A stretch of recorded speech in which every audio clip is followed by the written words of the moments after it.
Cosa si intende con agency e con interagency? E che rapporto strategico questi due concetti sviluppano con l'OSINT e soprattutto con la teoria generale per l'intelligence delle fonti aperte? Prima di iniziare la trattazione è corretto chiarire che non stiamo parlando di agency in termini di agenzia, ovvero nel senso di corpo organizzato, sistema fisico di persone e risorse, strutturato in modo da essere funzionale al raggiungimento di un fine specifico. E nemmeno con interagency intenderemo il sistema di relazioni gerarchico-organizzative che intercorrono tra due o più agenzie, tutt'altro. Sono pienamente consapevole che il titolo del video possa in qualche modo condurre a qualche fraintendimento, ma se avrete la pazienza di seguirmi più avanti in queste riflessioni, vedrete che non c'era un modo diverso o migliore per titolare questo video. Colgo l'occasione per comunicarvi che, come qualcuno avrà già notato, da qualche tempo ho deciso di aprire i video ai commenti, e vi invito appunto a lasciare sotto al video, ovviamente sempre con la massima correttezza e nel rispetto delle idee di chiunque. Dunque, l'accezione di agency e interagency che ci interessa non è quella che riconduce alle organizzazioni e ai rapporti tra le organizzazioni. Allora, qual è il sistema di sensi ai quali ci riferiremo? Cerchiamo di inquadrare meglio il problema. In realtà il significato che stiamo evocando è qualcosa che ha molto più a che fare con il concetto di azione e, in un certo senso, con i concetti di atto, di condotta e di comportamento, ovvero di quell'accezione di agency che la traduzione italiana identifica con il lemma agentività. Ma cosa si intende quando si parla di agentività? Cerchiamo di capire dove ha origine questa specifica accezione del termine. Nella lingua inglese, per il lemma agency, il database lessicale MultiWordNet ci presenta 5 sensi.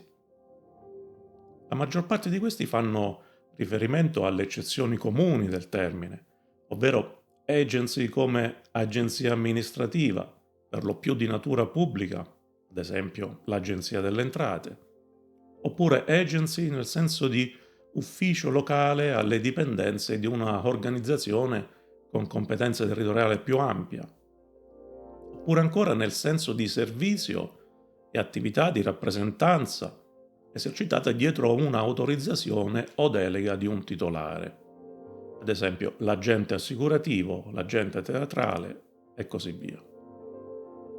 Due sensi invece si riferiscono ad agency in modo più particolare, in modo specializzato. Il primo senso attiene alla agency intesa come condizione di essere in azione o di esercitare un potere, mentre il secondo senso indica la modalità attraverso la quale si ottiene un risultato o si raggiunge un fine. Questi due ultimi sensi sono quelli che in questa sede ci interessano di più. Il primo chiaramente si riferisce immediatamente alla condizione dell'agire, dell'operare, condizione intesa come manifestazione esplicita di una volontà consapevolmente posta in essere, mentre il secondo senso riguarda invece la forma, il modo, la maniera in cui si manifesta, si costruisce e si finalizza quell'agire.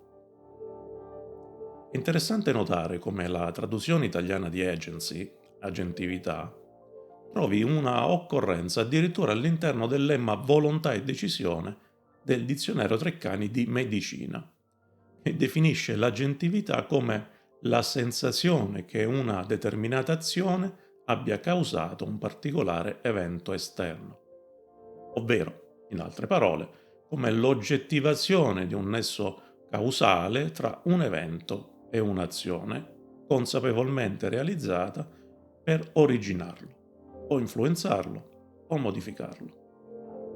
Per una definizione meno generalista dobbiamo però rivolgerci a domini più specializzati.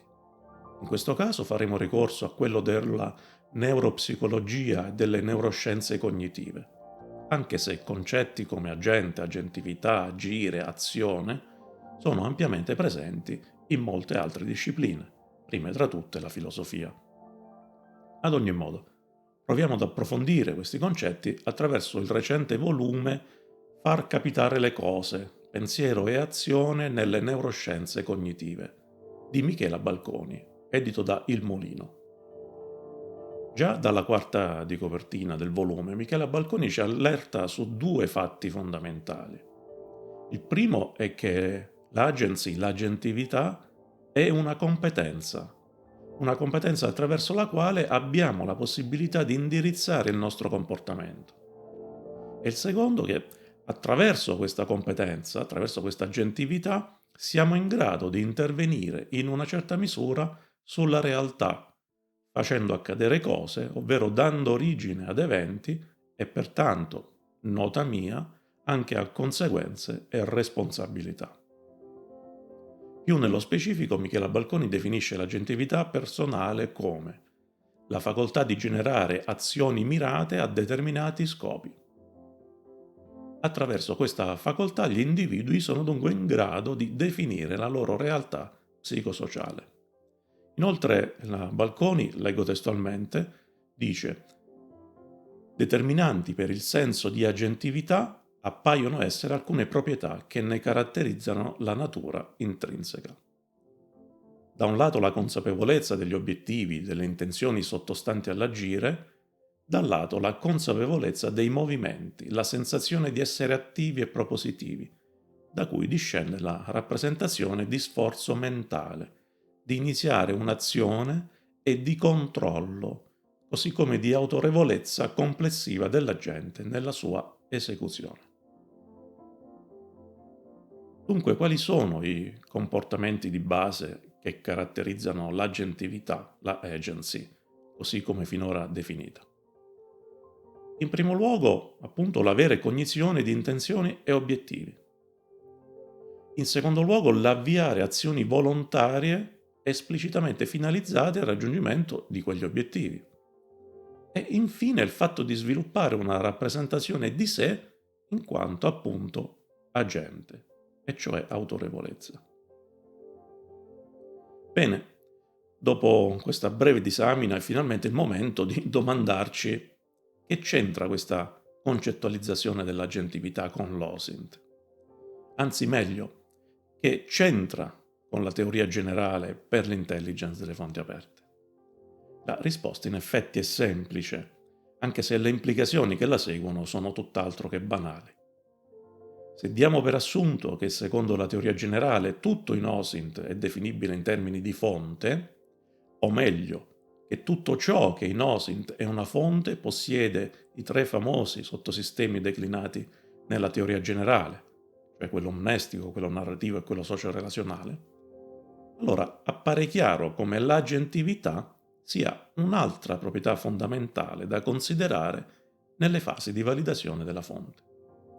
Diventa cioè di fondamentale importanza distinguere le fonti che possiedono una propria agentività autonoma da quelle che invece non la possiedono, o da quelle che la possiedono ma in misura ridotta per motivi fisiologici, oppure perché è compressa dalla presenza di un dispositivo di classifica.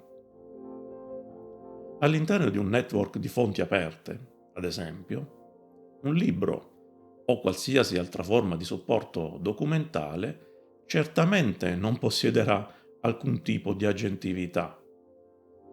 Invece altre tipologie di fonti, come ad esempio quelle umane o quelle organizzative, ne possiedono, ovvero dovrebbero possederne in una forma originaria, cioè non limitata da dispositivi di classifica. In effetti, nelle fonti il concetto di agentività si estrinseca nelle modalità attraverso le quali esse impiegano il sottosistema narrativo e il sottosistema socio-relazionale per costruire la propria realtà sociale. Quella speciale modalità di impiego definisce il comportamento, la postura della fonte, in altre parole il modo di stare al network di ogni singola fonte. E se l'agentività è il modo di stare al network delle fonti di una fonte, l'interagentività l'interagency, è il modo in cui sistemi organici di fonti, ovvero le organizzazioni, stanno al network delle fonti. Si è detto che a definire l'agentività anche di una fonte è, tra le altre cose, il fatto di possedere consapevolezza degli obiettivi e delle intenzioni che sono la base di un agire. La mia proposta di teoria generale si fonda tra l'altro sull'applicazione di concrete prassi interdisciplinari e sulla necessità di tutelare e garantire l'originarietà dell'habitat delle fonti aperte. Le due cose sono chiaramente realizzabili soltanto se si costruisce un'ampia convergenza di ogni singolo attore o agente che dir si voglia su queste esigenze. Ma affinché vi sia convergenza di agentività diverse, probabilmente non basta la mera condivisione di obiettivi. Nel dizionario di filosofia, Abagnano definisce l'agente come ciò che prende l'iniziativa di un'azione e lo fa in contrapposizione al paziente che invece è ciò che l'azione la subisce. In un network aperto, che sia realmente aperto, equilibrato, funzionale e soprattutto sano, l'obiettivo da perseguire è invece quello di scongiurare che vi siano tanti pazienti e soltanto qualche agente. Per questo motivo occorre, secondo me, iniziare a ragionare in termini di fusione di intenzioni e di scopi. Fusioni di agentività, appunto, in modo da superare o almeno da mitigare questa dicotomia tra i pochi che prendono l'iniziativa dell'azione e i tanti che invece la subiscono. Questo perché molto semplicemente all'interno di una rete sociale il semplice fatto di imporre unilateralmente l'iniziativa di un'azione equivale già alla apposizione di un qualche tipo di dispositivo di classifica, più o meno limitante. Come probabilmente avrete intuito, sono esattamente questi temi che andranno a costruire, spero presto, il terzo e ultimo atto della cosiddetta trilogia dei layer sulla teoria generale per l'intelligence delle fonti aperte, l'Open Source Intelligence Fusion Layer. Anche per questo video siamo giunti ai saluti. Come sempre vi ringrazio per essere arrivati fin qui e nel rinnovarvi l'invito a commentare, vi invito anche a iscrivervi ai canali YouTube e Telegram di Intellisfera.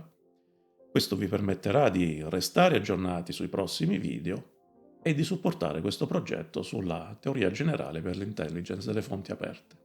A presto.